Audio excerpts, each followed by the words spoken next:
Rita, I'm delighted to welcome you to our session. It's great to have you here. Rita McGrath is a long-time friend, long-time member of the SMS, professor at Columbia University, first-rate scholar, thoughtful writer. I think Rita, I think you've written 5 books now. Is that right? That's right. And very engaged in both communities, in the academic community and in the practice community. In fact, Rita stands out among us as someone who's taken that boundary and largely gotten rid of it, which is a really powerful thing to do. And so today, Rita's here talking about her recent book, Seeing Around Corners, and the ideas really to build on about how to see inflection points before they show up. So once again, Rita, thanks so much for being here to share your insights with us. Oh, it's a pleasure to be here and with so many old friends. So do you want me just to dive right in? It's all yours. Oh, great. All right. So let me see if I can get this right. Okay, big question. Do you see that screen? Is that Looks a yes? good. Yes. Right, okay, great. Thanks. Right and clear. Always looking for feedback. Well, hello, everyone. And it's such a pleasure to be back with the SMS, an organization that I have held in very high esteem for a very long time. And what I thought I'd share with you is some of the work that seems to be resonating with practitioners around the topic of, what's new with strategy, strategic inflection points. My goal is to leave lots of time for questions and discussions. So we will definitely have the opportunity to do that. And I thought I'd start with a point of view about strategy of the field. When I first started in the field, and so I graduated with my PhD in 1993, so I guess I would say I started in the field in the late 80s, and all the cool kids in strategy at the time were working on the PIMS database, and it was all industry level, right? So it was what does order of entry matter? What are industry effects on performance versus individual firm effects? And, lots and lots of great work that basically came from industrial economics, great theories from those fields.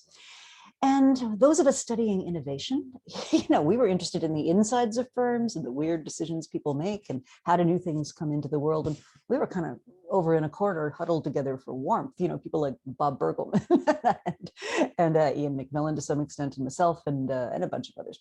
And I think what's happened in the intervening years is that as competitive advantages have gotten compressed, as we're starting to look at different frameworks for thinking about strategy analysis, is innovation has actually gotten much more central to the strategy agenda.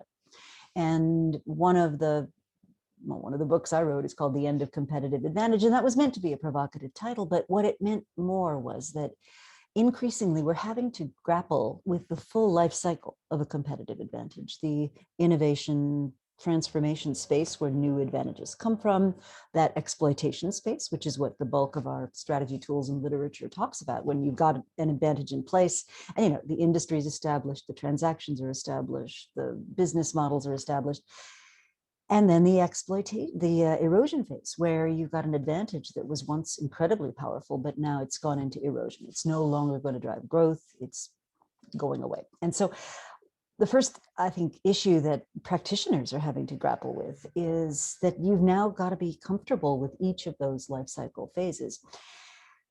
It is entirely possible to be a very senior person in a pretty major corporation these days without ever having once touched either innovation or erosion.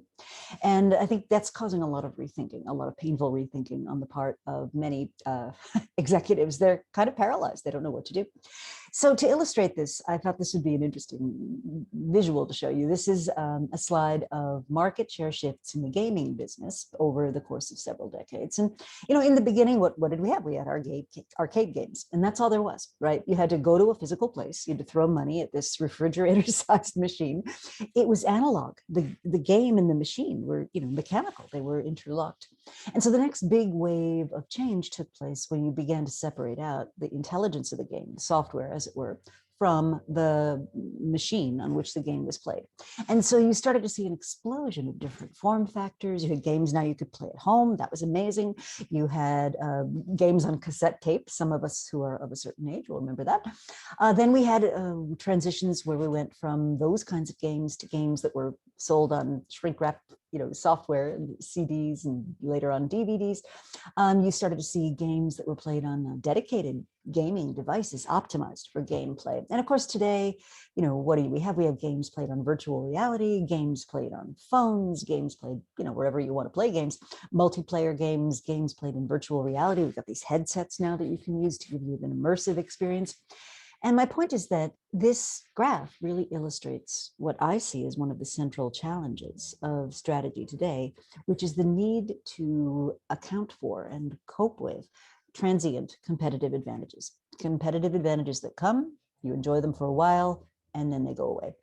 And I think this leads to what I call a really new playbook for strategy, a different way of thinking about some of the assumptions that are present in a lot of our literature even today. So we have an assumption that stability is the normal thing, and change is the weird thing. The fancy academic name for this is punctuated equilibrium, right? We have equilibrium for a long time, then something happens, things break loose, and then things settle back to whatever normal is. And I think we really need to move to a conception of strategy that deals with continuous change, that change is the normal thing. Stability is actually the odd moments in between. The practitioners would call that agility, the ability to continuously reconfigure. Then we have a need to deal with disengagement. If you buy the idea that strategy has this life cycle, well, there's an end of life cycle, and we need to be better about healthy disengagement, deciding when to stop, deciding to get out of things, and there are different frameworks for doing that. But I think what companies need to get better at is disengaging in a healthy way. Resource allocation. This is one of the big issues that I see in the world of practice.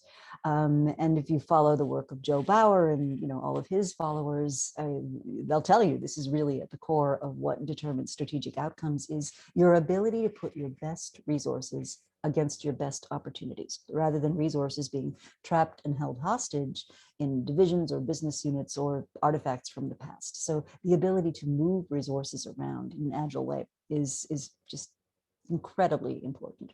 Then we have innovation. And as I mentioned, innovation used to be kind of an afterthought. It was episodic. It was what I call innovation theater, right? Which is, we fly everybody off to Silicon Valley and they ride the Google bikes and they get their picture taken next to that Facebook sign, and it's all amazing and awesome. You drink coffee in Palo Alto, it's great. And then you come back to Topeka or Burbank or, Sao Paulo, and it's like, okay, well, now what do we do? Or you have innovation boot camps. I love this one. Post-it notes, die in their thousands as we all run around ideating. And the reality is it's none of that, right? Innovation, to be an actual proficiency, has three components. And a lot of very good research has taught us this. There's an ideation component where you're getting good ideas, of course. There's an incubation component where you're taking those ideas and turning it into something that demonstrates product market fit. And then there's an acceleration component where this thing has to grow up. And all of a sudden, you need to mature your technology. Legal has to be allowed in. Compliance gets to be part of it. HR. And so there's those three processes, and there are three different capabilities, three different skill sets. We don't tend to talk about them. We don't tend to train for them. But I think increasingly that's core to strategic success, this ability to continuously innovate. This has implications for leadership in a highly uncertain environment, and we're in a highly uncertain environment right now. You can't be the kind of leader that thinks you're going to get up on a horse and tell people what to do. You don't know. You don't know the answer. You don't have the information. It's too uncertain. And so leadership increasingly needs to be what I call discovery driven.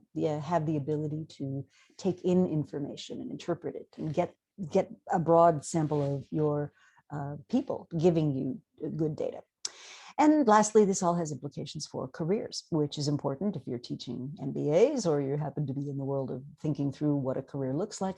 And I think Reid Hoffman coined a great phrase on this. He said, we're all in a tour of duty career environment where, you take on a task, you take on a commitment for a period of time, and you exploit that to the best of your ability. And then it comes time when that's done, and you need to decide what to do next. And it might be with the same organization, it might be with a different organization, but increasingly we're looking at careers as tours of duty, not ladders, in the traditional way that we've thought of them. And that, again, has big implications for talent and what talent is going to do for you. Which brings me to strategic inflection points. So part of the outcome of my book, End of Competitive Advantage, was people kept asking me, well, how do you know? Like, when's the right time? What do you do differently? And I think it was a pretty natural step then to say, well, hang on, who's actually written about this? And I was very inspired by Andy Grove's work back in the 90s on strategic inflection points. He wrote a great book called Only the Paranoid to Survive. And he talked about this force that exerts a 10x pressure on something about your business. And it's interesting from the point of view of traditional strategy to think about this, because if you think about it, any business is born, any institution is born at a particular point in historical time when some things are possible and some things are not. And what happens as you develop a successful operation, a successful business, is you develop practices which are associated with success, and that then translated into key performance indicators, and that translates into your regulatory environment, and that translates into your institutional structures. In other words, there's a whole reality that gets built up around what is possible at a point in time. What an inflection point does is it throws that reality aside. It says things are going to be different, and they're going to be different in a meaningful way. And so let's just take an example. And you will all love this. Those of you who've been in strategy for a long time, remember the case of the Gillette sensor? There was a Harvard Business School case, Gillette, the launch of the sensors. This is men's shaving. And back in the day, back in 1990, Gillette came up with this interesting idea of putting two blades on a stem. And that was called the sensor razor. Now, if you think about it, Gillette's business model for years, decades, I mean, the company's been around for a long, long time. Business model looked like this. We invest in R&D. That allows us to create better products. That allows us to charge higher prices. Then we use our armies of employees to get those products in exactly the right place in all of our retail establishments. And underpinning the entire thing is brand and hundreds of millions of dollars of mass market advertising.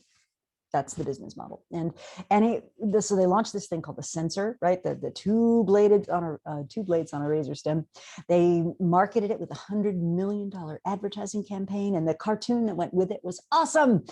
So the cartoon sort of showed the first blade picking up the hair from your face, and the second blade coming along and slicing it off. Will, by the way, I don't think you're in this market at all. But anyway, so that was great. Huge success. Harvard Business School case study. This was amazing. Lasted for a decade, and that was great. And then they're kind of looking for the next innovation. And what do they come up with?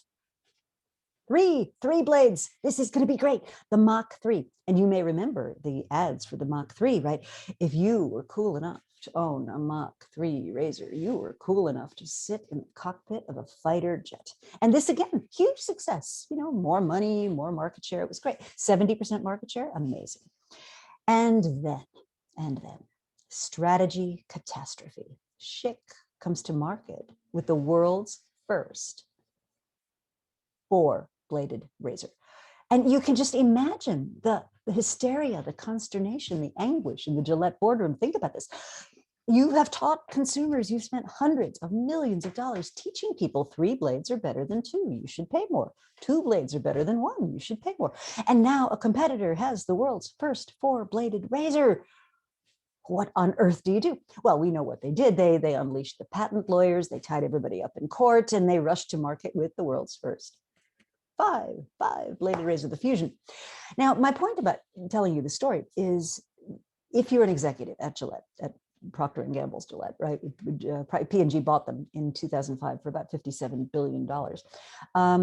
That's what's on your mind. That's what you're thinking about. That's what your KPIs are driving. That's your recipe for success, right? 2 blades, 3 blades, 4 blades, and so forth.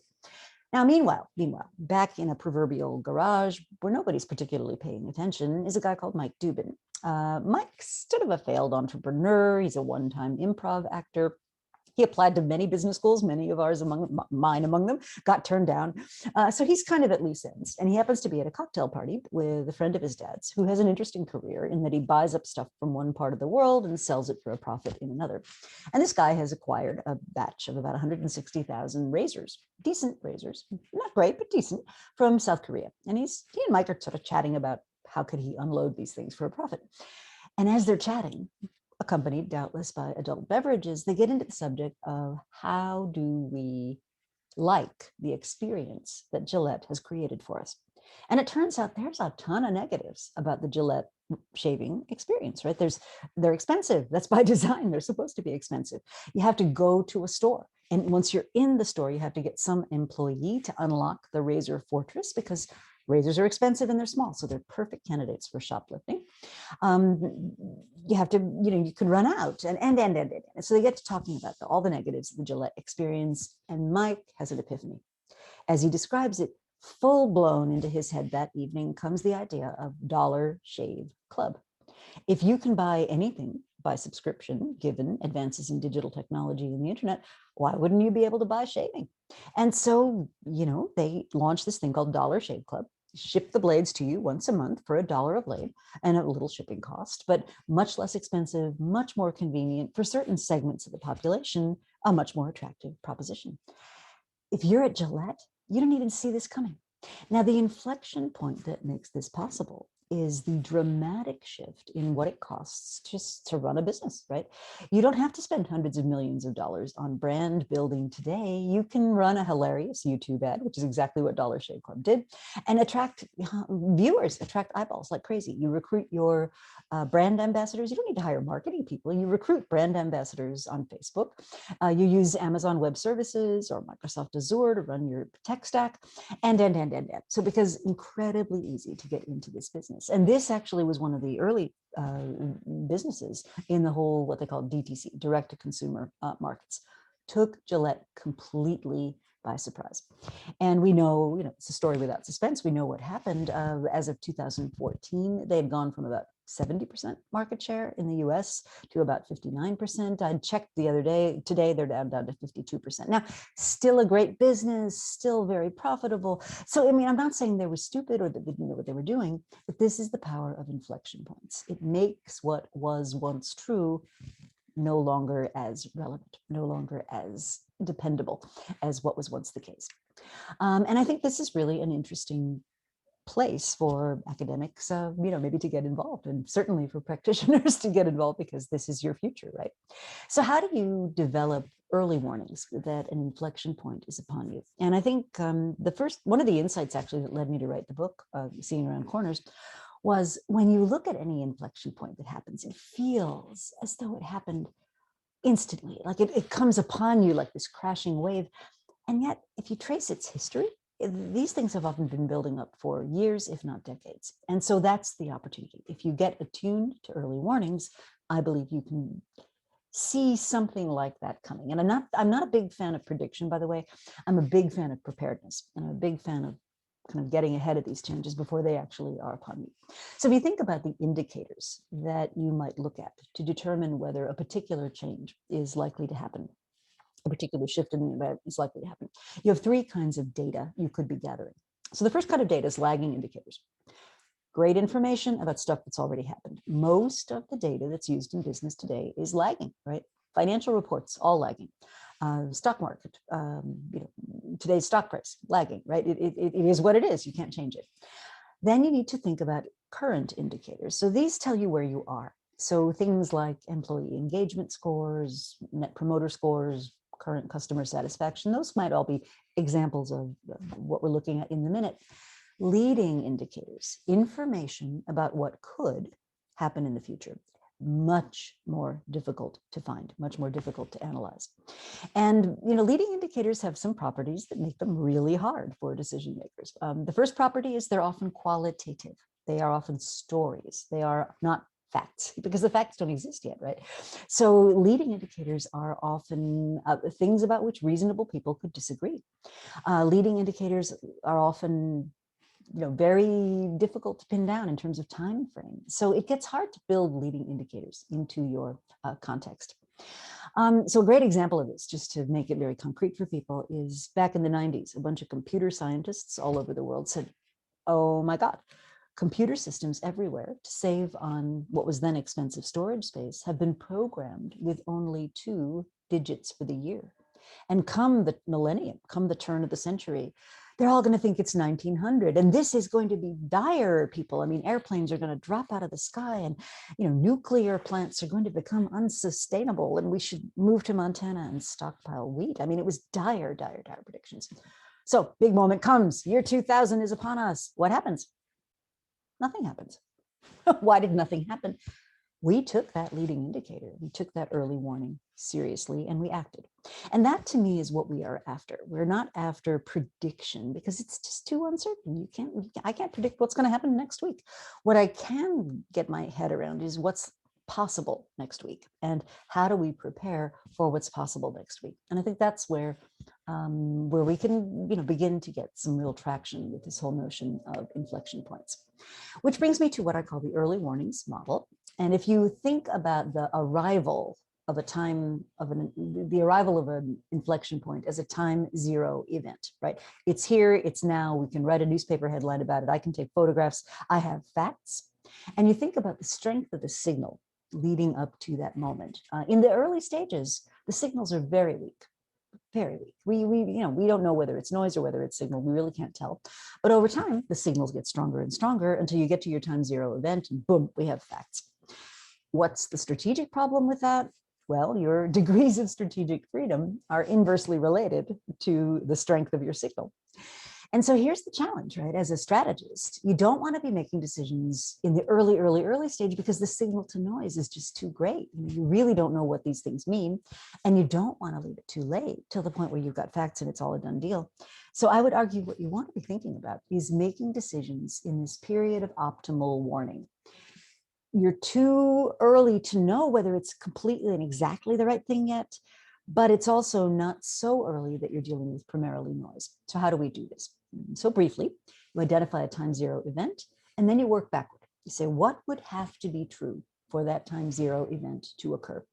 What must I be able to observe if that were the outcome I was planning on? And you set up an early warning system that way, working backward. So the next logical question, obviously, is, well, how do you come up with time zero events? Because, if we're working within our current frame, if we're Gillette and it's 2 blades, 3 blades, 4 blades, how could I think about direct to consumer? So here's how I do it, like for real, in real life.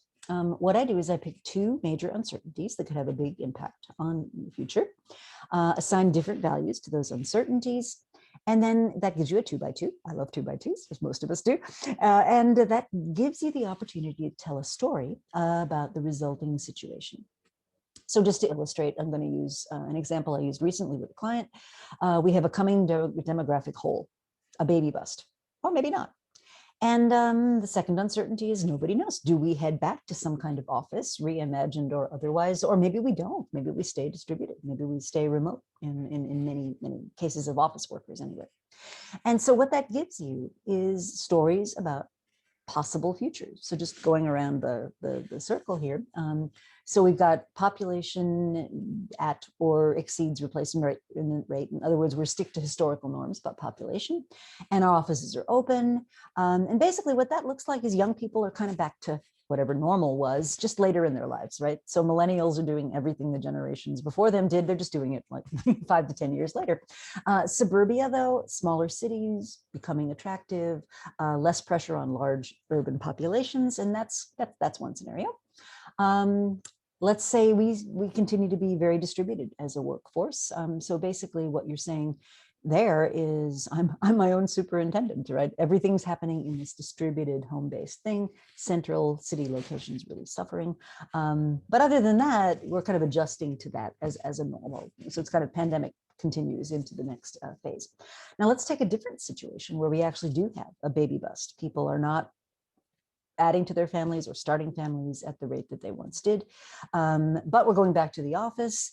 What you have there is a lot of young people in kind of wait and see mode. They're sort of saying, I'm not starting a family till I know what my future holds, and I don't know what my future holds. And, lots of fuzzy career prospects, a lot of anxiety. And then in the case of baby bust and we're still at home, you've got kind of a lot of spending that can happen now at home because you're not spending that money on kids and education and da, da, da. But you're in the long run, you're throwing planning for schools and universities and local programs, local taxes completely into disarray. So those are now, right now, here we are, it's April of 2021. Any of these are possible, right?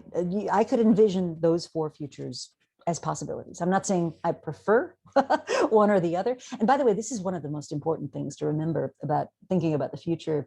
Don't confuse your preferences with your predictions. It's very easy to glom onto, well, this is the future I would prefer, but that doesn't necessarily mean that's the one you should predict. So the next step in the method is to write a headline about each of these possible futures. And so just again, going sort of around the circle, a look into the workplace, COVID-19, the anti-office might be one time-0 event. We've now figured out what the office looks like, and it's different than what it was. A second headline, dry cleaning industry hit hard by COVID-19 and work from home policies. So we're not going back. The dry cleaners are not going to be raking it in, because even though maybe weddings and bar mitzvahs and graduations are back, we're not routinely going to the office in a dress-up fashion. Then demographic baby bust, right? 500,000 fewer children, the coming COVID baby bust, that might be a headline. And then the saddest headline of all to me is sort of, for the first time in a long time, I don't think it makes sense for me to have kids. So if we take that as a sentiment that among a certain population of women in their childbearing years, or families in their childbearing years, has, how would we then begin to work backward? So at time 0, and I'm going to pin that to 2023, let's say, so a couple of years from now, at time 0 in the United States alone, at least 1 million children will never giggle, take their first steps, or become citizens because they were never born. So you've got 1 million fewer people than you would have had without the pandemic and associated other uncertainties. So we take that all the way back to today. What data points should we look at? What are the leading indicators that might anticipate such an outcome? And what we can see today is many couples who might otherwise have started families or added to their families or making the decision not to. Working women, professional women are contributing a lot more at home and not getting paid for it. It's a lot more work, especially if you have young children. I mean, it's been hellacious. Fertility clinics shut down, and we forget there's an awful lot of people having families who need assistance with that task. And if they don't have access to the clinic, they may age out of their childbearing years through no ill will on anybody's part, but just the access is shut down. Weddings, conventionally people like to have the wedding first and then the baby, and a lot of those weddings have been pushed back. So that's evidence we could see right now today. Let's say 2 years before, so September of 2021, family structures begin to regress. Women, and this is something that's, we can start to track this, right? Women are submitting fewer academic papers, running for fewer offices, investing less in their long-term careers. A year before this could event, what you're starting to see there is communities announcing reductions in seats at schools, fertility rates dropping to historic lows. Dry public bodies like the people that run Medicare are sort of making predictions about what's going to happen demographically. Now, again, I'm not saying this is a prediction. What I'm saying is, if you set yourself up to see these indicators before the facts are actually on the ground, you can start to prepare both mentally and organizationally for what might happen. And what you want is a strategy that's robust. If I go back to my chart here, you want a strategy that's robust to any of these scenarios. So how do you find time 0 events? Briefly, pick a few uncertainties to work with. I worked with 2, you could work with 10. I wouldn't do too many because eventually you get to diminishing returns, but you pick a couple of them, create 1 or more 2x2 matrices, tell a story from the future, work backward, what has to be true before that could happen. And then what I advise clients to do is create a community, make it someone's job to look after that indicator. And then maybe once a quarter, once every month, how often, depending on the pace of your sector, have a conversation among that community regarding what they see. And it shouldn't be a conversation to make decisions. It should be a conversation to create a shared consciousness of what's going on out there. So it's a way of getting beyond the blinders of the 2 blades, 3 blades, 4 blades kind of scenario, and really begin to look at what's possible. And certainly for business schools, for universities, there's a lot of conversation right now about things like demographics, about things like what's the relevance of a 2-year business degree or a 1-year master's or whatever, in a world where lifelong learning is going to be incredibly important. And so this is an exercise that I think we could all benefit from doing and develop some shared consciousness around. So I'll close by making a couple of observations. The first is, I think strategy and innovation used to be thought of as really different topics, both practically and academically. I think that's changed. I think we're really now seeing those things beginning to come together, and to the point where, you know, no executive is going to get up and say, I don't believe in innovation. They're now talking about it a lot. They don't know what to do about it, but they're talking about it a lot. And so I'm getting a lot of calls along the lines of, you know, this innovation stuff. Yeah, how does that work? You know, so I think those two things are coming together. And increasingly, the strategy innovation agenda is blurring with a digital agenda. That innovation is increasingly digital, and digital is really getting into every nook and cranny of our working lives. So things to remember, I do think strategy has a new playbook. I think the process through which inflection points emerge is a bit like the old Hemingway story, right? How did you go bankrupt? Gradually, then suddenly, right? And that's a bit the way inflection points feel to me. Most of our data are lagging indicators. We mostly work with lagging indicators. Most academic research works with lagging indicators. We are terrible at looking at what might happen because it's not, you know, it's not considered rigorous. I think the strength of a signal is inversely related to the ability to change the story that that signal is telling you. I'm not a huge believer in prediction, but I'm a big believer in preparedness. And I do believe it's possible to systemically identify early warnings. I think it can be done. And that's a lot of the work that I'm doing with the practitioner community these days. So this last piece is just how to get in touch with me. I'm pretty easy to find. If you'd like to dig in more, I have a website very creatively called ritamcgrath.com. I'm on Instagram, I'm on LinkedIn, I'm on Twitter, I'm on all the social places. And I have started publishing now on Medium, and I have a regular newsletter which you can subscribe to. It's free. So lots of different ways to be part of the world of Rita. So thank you very much, and I will stop sharing, and we can have our conversation. So please enter your questions in chat. And Rita, maybe you can start out talking a little bit about thinking about your work in the context of resources and capabilities. You know, so, you know, your point about prediction versus preparedness. Do you have comments for our audience on how this might influence how we look at resources and capabilities from a research perspective in light of your insights? Oh, absolutely. This is a pet topic of mine. So just disclaimer here, my dissertation was called The Development of New Competences in Established Organizations. So this is something I've been working on forever. And what I find really dovetails beautifully with the work of Edith Penrose and many others in the resource-based side of strategy. And what I found in my dissertation was that capability development takes a very predictable sequence of unfolding events. So the first thing that needs to happen is you need to figure out what your business is. So I called it developing causal understanding back in the day. And before you do that, it's impossible to be competent, you know, because you don't know, just don't know what's driving what in your business. As you begin to learn more about your business, you start to develop a concept I call deftness or team effectiveness. The team that's working on it begins to know what's going to drive what. Eventually, you begin to develop competence, which I simply define as the organizational ability to accomplish what it's set out to do. So the more you are competent, the more you hit X and Y happens, and the more you begin to have some control over those outcomes. Some of those competences, not all, but some, are going to be distinctive, meaning you do them uniquely well. And some of those distinctive competences lay the groundwork for a competitive advantage. And I define a competitive advantage as the intersection of three things.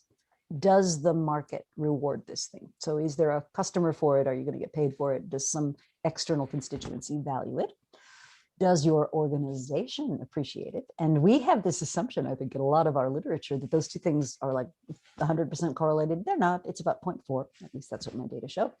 And then, so the market loves it, the firm is behind it, and it's insulated from competition. And when you have those three things working together, you have the potential to create a competitive advantage. So come back to now this transient advantage thing.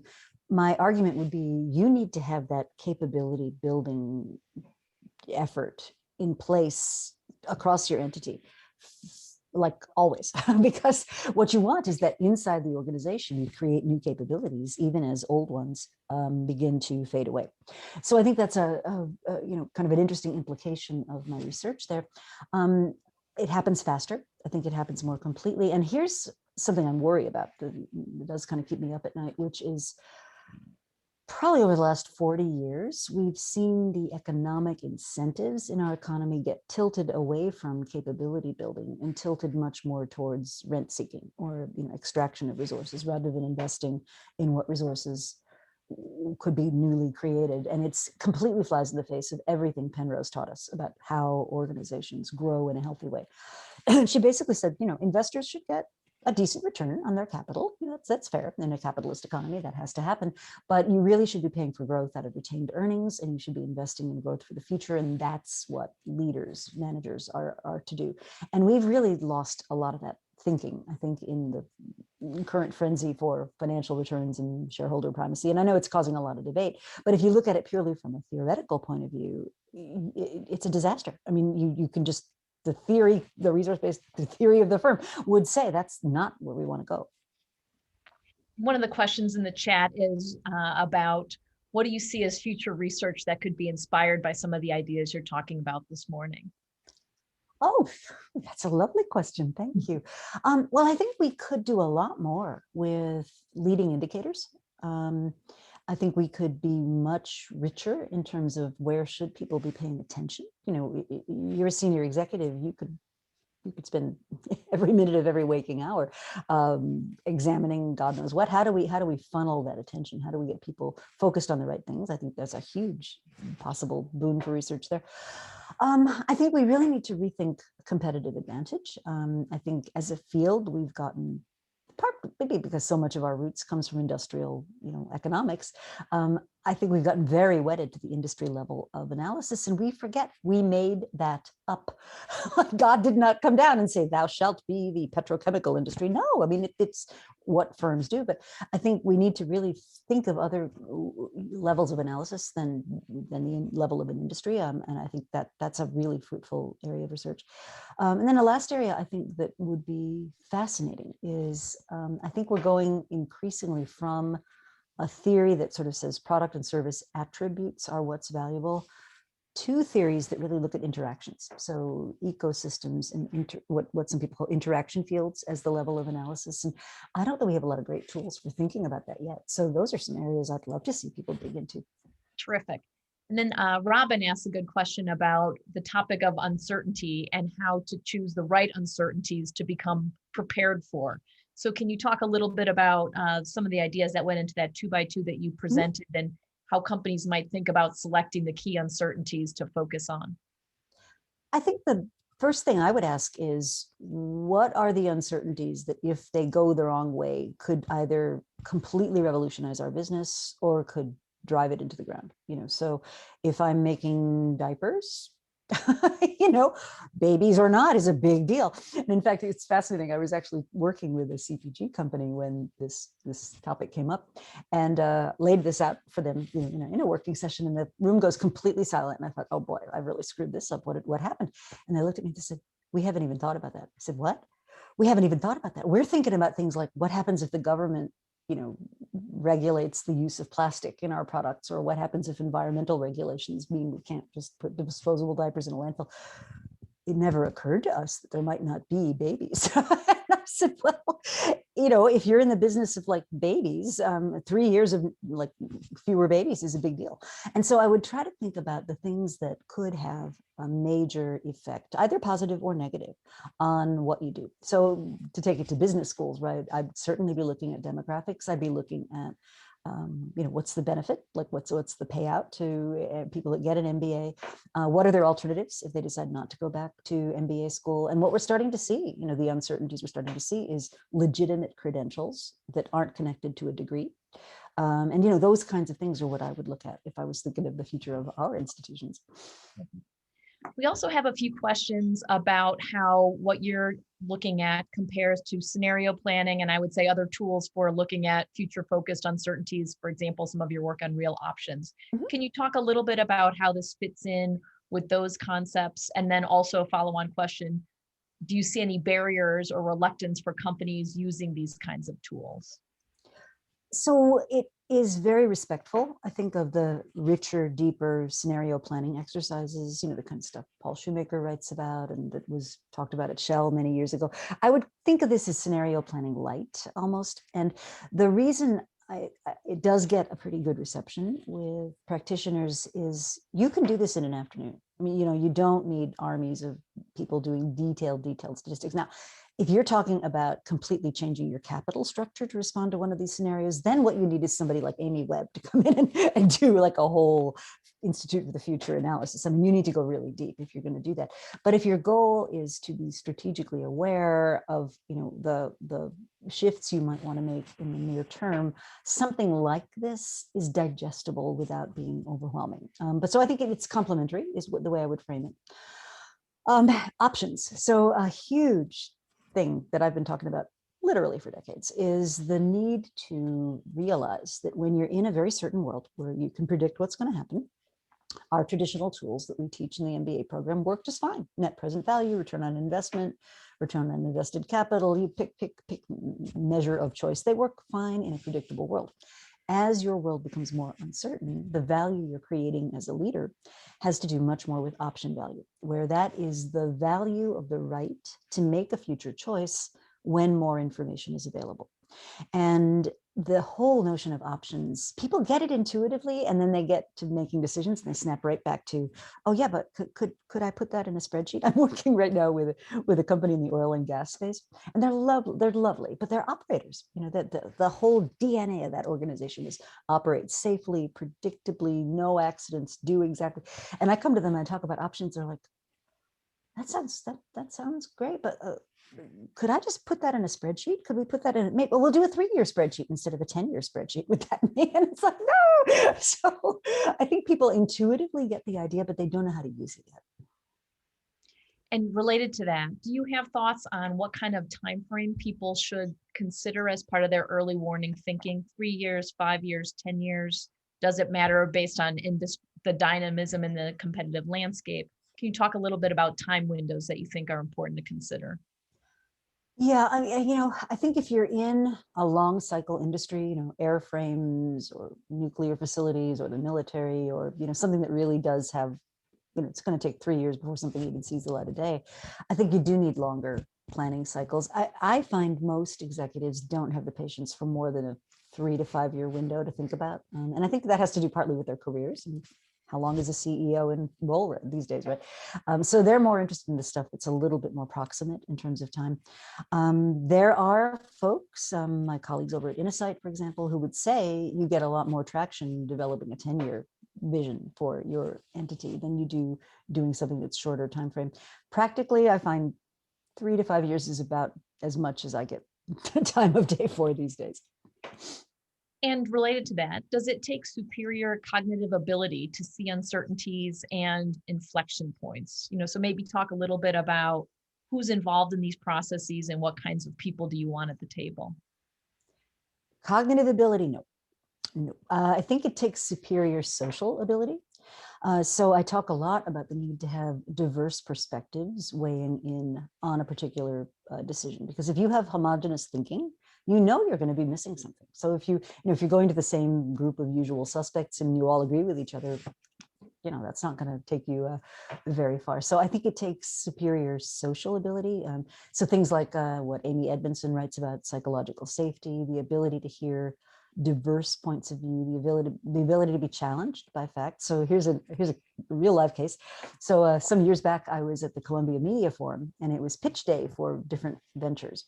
And there was this one group of like super excited young people, all the same, right? They were all from NYU and Columbia and assorted high tech places, and they all had the same backgrounds and they all had the same whatever. And they were talking about this cool new thing that eventually did come to be. It's called Link NYC. And the concept was, we're going to take all these payphones in the city of New York. I'm going to rip them out because nobody's using payphones these days, or very few people are. And we're going to replace them with these cool kiosks that are going to be internet enabled. They'll be paid for by advertisement, so the city doesn't have to spend on them.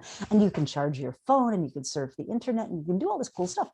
And I remember asking a member of this project team, and this is going back some years, I said, well, how are people going to use these kiosks? And the response was great. They said, they're going to look up where the local artisanal cheese shop is and what time the farmer's market opens on Saturday. They're just going to stop by and check in and see what's going on. In other words, the users of these devices, which, well, let's remember, these things are kiosks sitting on the streets of the city of New York, right, are going to use the kiosks exactly the way every member of that team would envision using them. Okay, so they roll this thing out, but practically overnight, all these kiosks go up all over New York City. And within 24 hours, what do we have? Homeless people setting up virtual living rooms, like watching YouTube all day, right? We've got people watching porn in tourist areas. We've got people doing sort of unspeakable things in public, and my argument is this: if you had had somebody on that design team who was actually informed about what goes on the streets of the city of New York on an average day, you would have designed a different system. And that's a very clear indication that you don't have a diversity of perspective. So I don't think it's cognitive ability as much as it is the ability to take in and process diverse inputs from a broad variety of your constituencies. And then to recognize the patterns. I mean, that's where the cognitive part comes in. So if I see this here and that there and this here, maybe there's a pattern I should be paying attention to. And do you have comments on organizations using this at different levels of analysis? So a lot of what you're talking about is at the very high levels of the organization. So you're directing the organization overall. Can you comment a little bit on unit level or even team level and use of these ideas? Oh, sure. I think it scales up and down. Certainly, if you're the CEO, you need to be thinking about the organization. But if I were, a person with a small team thinking about where my product or offer or service is going to be used, I'd want to do something like this to think about, well, where do I need to be building robustness into my choice architecture so that whatever happens, I can move it forward. So I certainly see it extending both up and down. So this is a very interesting question. If the manager makes a mistake in the timing of the inflection point and develops a new product early, he's at risk at cannibalization. If delayed, business restructuring will be delayed. Managers have day-to-day tasks that must be boosted. You may not have the capacity to start a new business. It's quite difficult to know the inflection point. It's more difficult than deciding when to get married. So I don't know if you have comments on identifying inflection points and thinking about that process a little bit. Yeah, so timing is really interesting. And there's a concept I've written about, which I call ecosystem ripeness. And what you'll find is, innovations that eventually proved themselves to be incredibly successful were often developed, decades, years ago. I mean, AT&T developed a picture phone in 1962. They displayed it at the World's Fair, and they launched it commercially in 1970, a picture phone. And yet, the ecosystem wasn't ready. We didn't have the bandwidth. We didn't, it was the classic network effect problem. Like I had to have one and you had to have one for us to talk to each other over picture phone. But the most difficult issues that AT&T faced in that particular case was because they were at that time a monopoly. The government basically said, you're not allowed to take your monopoly profits and fertilize some other business with them. So they couldn't cross-subsidize the cost of the phone. So the phone was like $3,000 in 1970 money. And so, it died a terrible death. Okay, how do you tell when the time is right? I would say you want to look at multiple indicators. So you want to look at, are there multiple pieces of evidence that are pointing me in a given direction? And are they lined up? Second thing you want to look at is this question of ecosystem ripeness. And for those of you that are interested, I have a paper on this, which came out in a Thinkers 50 workbook. But basically, there are a number of indicators which suggest an ecosystem is ripe or not. So as an example, we've now got an established transaction basis. So we know what the business model is. We have trusted relationships between key infrastructure providers, as another example. And if the answers to those things are no, it's too early. It's too early. So what you want to do in that case is not just sit around and do nothing. What you want to find out there is what I call a stepping stone opportunity.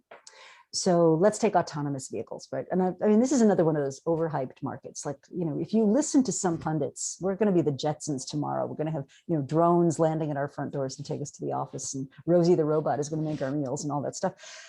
The ecosystem isn't there yet. And, everybody focuses on the tech. The tech is actually really good.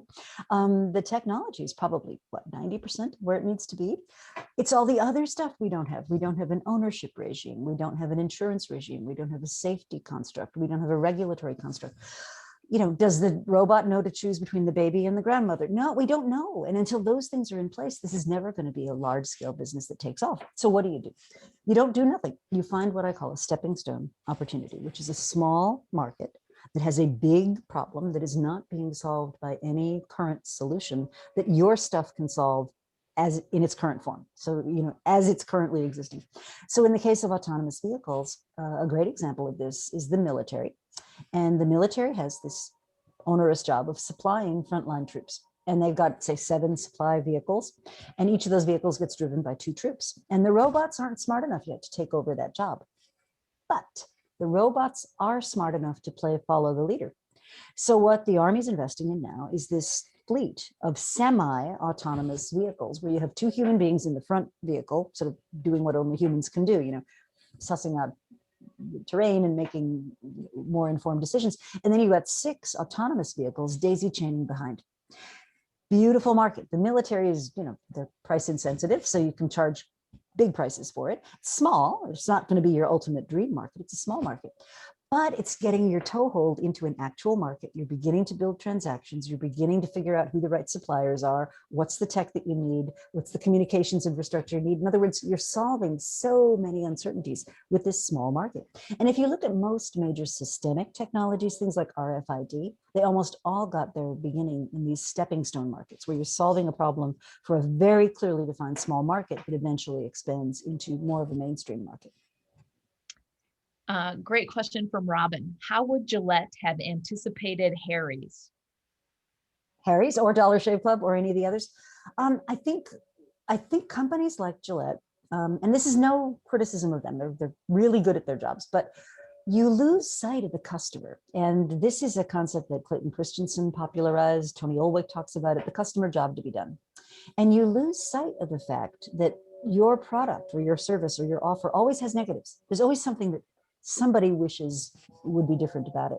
And if enough of those things build up, that's where the disruptive opportunity opens up. So if I were Gillette, I would have said to myself, well, customers aren't universally delighted by everything we do. The blades are expensive. And I would have thought to myself, well, maybe there's a segment we should be serving. That's not our main segment, but maybe there's a segment we should be serving as an experimental opportunity. I think if they'd done that, that would have been much smarter for them. And related to that, do you have some organizations that you think are particularly good at detecting inflection points that we could learn from? So are there a few exemplars of companies that do this regularly that we should better understand? Sure. And they tend to be companies, by the way, that are also really better at innovation, because the two kind of go hand in hand. The willingness to look at data and fact and see what the patterns are, and the ability to say, oh, there's an opportunity. So companies like W.L. Gore, Corning, companies like that are ones that I look at. I'm very taken with the example of Klockner, the German metal services provider that's really taken digital and just gone in whole scale on it in a very, very smart way. They've now created an entire exchange for the whole metals industry. I mean, it's amazing what they've done in the period of maybe 8 years. It's really a phenomenal journey. So Klockner would be one to definitely look at. And then can you talk a little bit about selling this process or results to a board? What elements and also what elements are essential to piloting this process?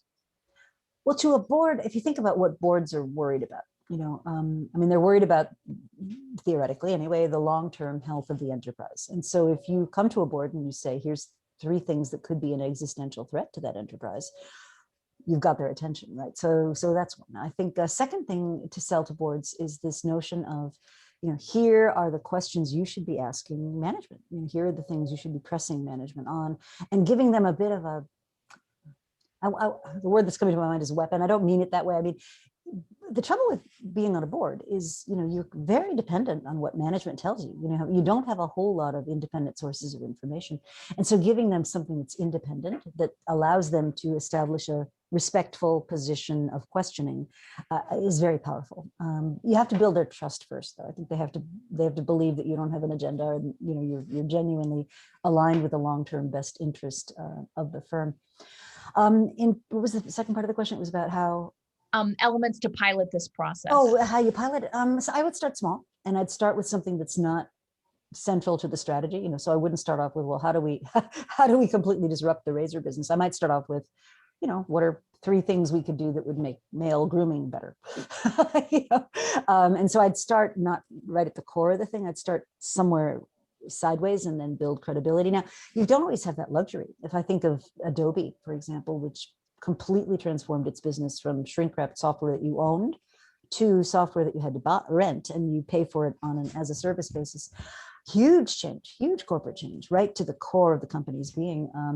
And they didn't have the opportunity to pilot it, and they burned the bridges and never looked back. And sometimes if you're in an existentially threatened position, you don't have a choice but to do something like that. And related to that, how would this process help organizations that have to make big bets? So say from your inflection point assessments, you see something really fundamental that's going to affect your business. How do you use some of these tools for thinking about making some of those big bets? I think it's hugely helpful in terms of storytelling, and that's internally, so your people, your investors, your other constituents, your communities. So creating those stories, we all think human beings respond to charts and PowerPoints. They don't. People respond to stories, and then we go find the PowerPoints and charts to back them up. So I think giving people the ammunition of the story and making that real and vivid for them is a very powerful way that you can bring these things to life. Thank you very much. It looks like we've finished up our questions, and it's almost exactly at the half hour. So I want to thank you very much, Rita, for sharing your insights with us. They're very helpful in terms of, for our academic audience, thinking about new ideas for research agendas, also thinking about how we can bring some of these strategy concepts to light for our students in the classroom. And I know also for our executive audience, this has been very useful in terms of thinking about how to help the organizations that they're involved with. So I just want to thank you again for doing this for us. This is, as Will mentioned at the top, part of our larger initiative at the Strategic Management Society to bring together our academic audience and our executive audiences so that we can learn from one another and help drive things forward.